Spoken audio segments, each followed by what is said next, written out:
একটি hit list প্রকাশ করা হয়েছে ১৩ জন বিশ্ব নেতার, যেখানে ডোনাল্ড ট্রাম্প সহ নেতানিয়াহু সহ আরও অনেকেই আছেন। ২৪ ঘন্টায় ২৪০টি লক্ষ্যবস্তুতে যুক্তরাষ্ট্র হামলা করেছে। মোস্তফা খামেনি ও তার বাবার হত্যাকাণ্ডের প্রতিশোধ নেওয়ার দৃঢ় অঙ্গীকার ব্যক্ত করেন। আসসালামু আলাইকুম প্রিয় বন্ধুরা, দেশীয় প্রবাসে যে যেখান থেকে দেখছেন প্রত্যেককে শুভেচ্ছা জানাচ্ছি আমি সাইদুল ইসলাম। ইরান এবং মার্কিন যুক্তরাষ্ট্রের মধ্যে উত্তেজনা যখন চরমে এবং দুপক্ষই পাল্টাপাল্টি হামলা করছে, তখন নতুন একটি ঘটনা ব্যাপক চাঞ্চল্যের সৃষ্টি করেছে। আর সেটি হলো ইরান ১৩ জনের একটি হিট লিস্ট প্রকাশ করেছে। ইরান সরকার নয়, ইরানের একটি গণমাধ্যম ১৩ জন বিশ্ব নেতার একটি হিট লিস্ট প্রকাশ করেছে, যেটি বলা হচ্ছে যে ইরান এই নেতাদের উপরে প্রতিশোধ নিতে পারে।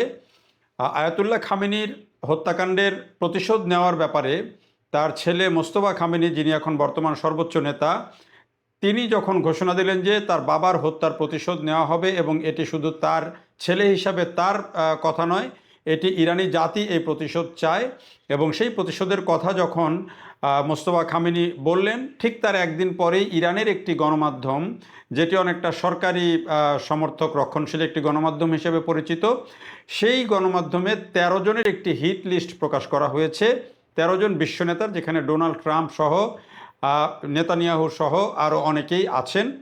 তো এই যে এই সময়ে এসে এই ১৩ জন বিশ্ব নেতার একটি হিট লিস্ট প্রকাশ করা হলো, এটি নিয়ে কিন্তু এখন মধ্যপ্রাচ্যে আবার নতুন করে ব্যাপক আলোচনা এবং চাঞ্চল্য সৃষ্টি হয়েছে এই উত্তেজনার মধ্যেই।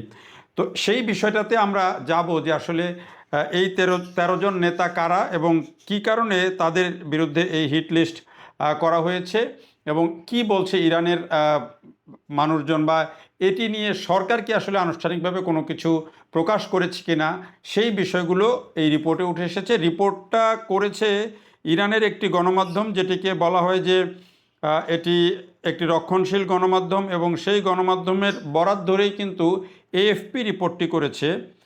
তেহরানের শাসন ব্যবস্থার অত্যন্ত ঘনিষ্ঠ ও রক্ষণশীল উস্কানিমূলক সুরের জন্য পরিচিত হামশাহরি নামে গণমাধ্যমের অনলাইন সংস্করণে শনিবার গভীর রাতে এই লক্ষ্যবস্তুদের তালিকা প্রকাশ করা হয়, অর্থাৎ ওই যে ১৩ জনের যেই হিট লিস্ট, সেই তালিকা প্রকাশ করা হয়।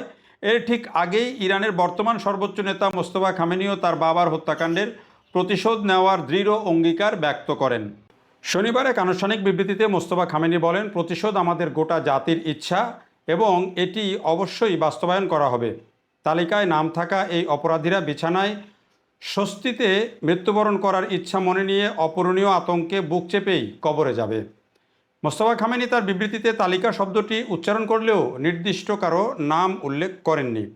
তবে তার এই বিবৃতির পরপরই হামশাহরি পত্রিকাটির অনলাইন সংস্করণে একটি বিশেষ ইনফোগ্রাফিক প্রকাশ করা হয়, যেখানে ১৩ বিদেশি নেতার ছবি প্রদর্শন করা হয়েছে। যদিও এই তালিকাটি ইরানের শীর্ষ নীতি নির্ধারকদের দ্বারা আনুষ্ঠানিকভাবে অনুমোদিত কিনা তা স্পষ্ট করা হয়নি, তবে তেহরানের সরকারি মহলে এই গণমাধ্যমের ব্যাপক প্রভাব রয়েছে।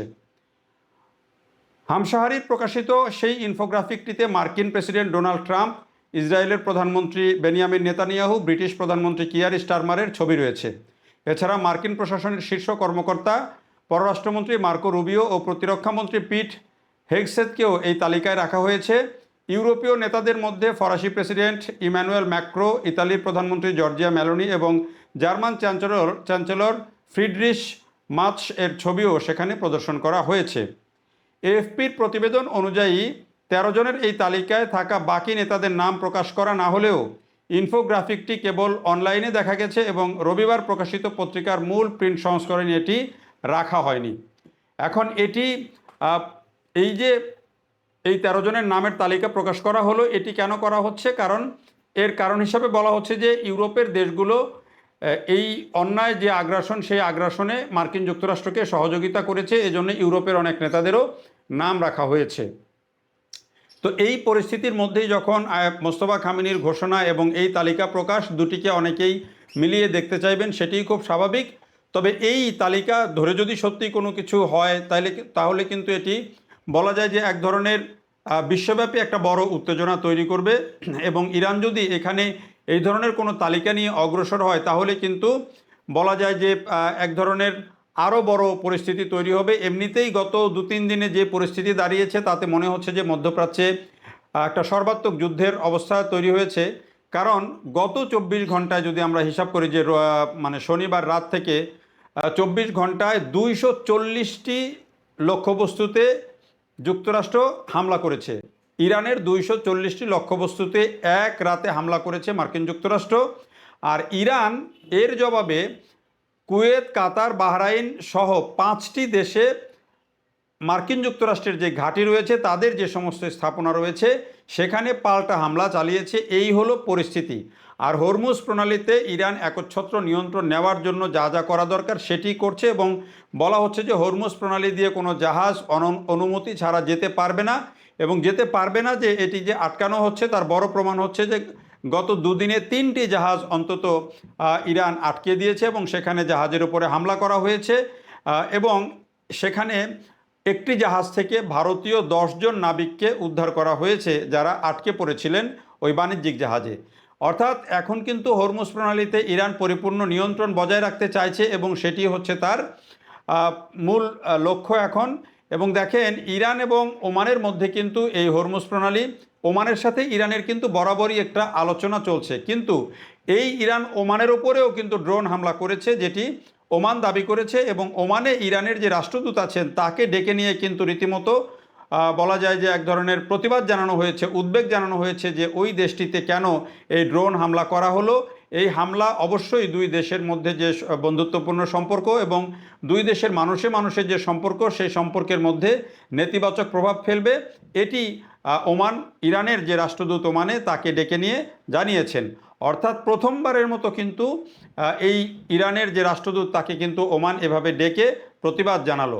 এর বাইরে বলা হচ্ছে যে কুয়েতও সরাসরি যুদ্ধে অংশগ্রহণ করতে চায় ইরানের বিরুদ্ধে, আরও বাহরাইনও করতে চায়, জর্ডান করতে চায়। এই ধরনের বিভিন্ন খবর বের হচ্ছে যে এবারে মার্কিন যুক্তরাষ্ট্রের পক্ষ হয়ে অনেকেই নাকি যুদ্ধ করতে চাচ্ছে। এই ধরনের বিভিন্ন খবর বিভিন্নভাবে সোশ্যাল মিডিয়াতে, গণমাধ্যমে আসছে।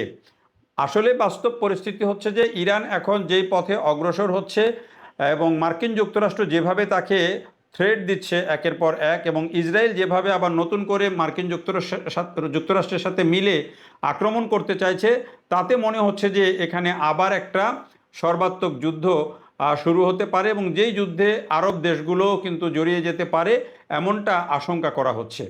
পরিস্থিতি আগামী কয়েকদিনের মধ্যেই খুব পরিষ্কার হওয়া যাবে।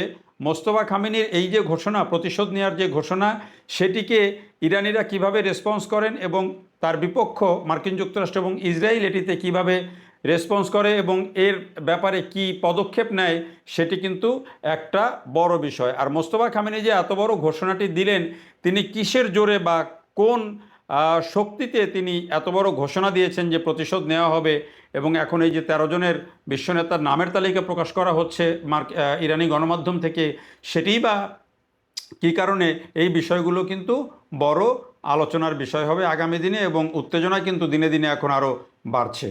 দেখার জন্য সবাইকে অনেক ধন্যবাদ।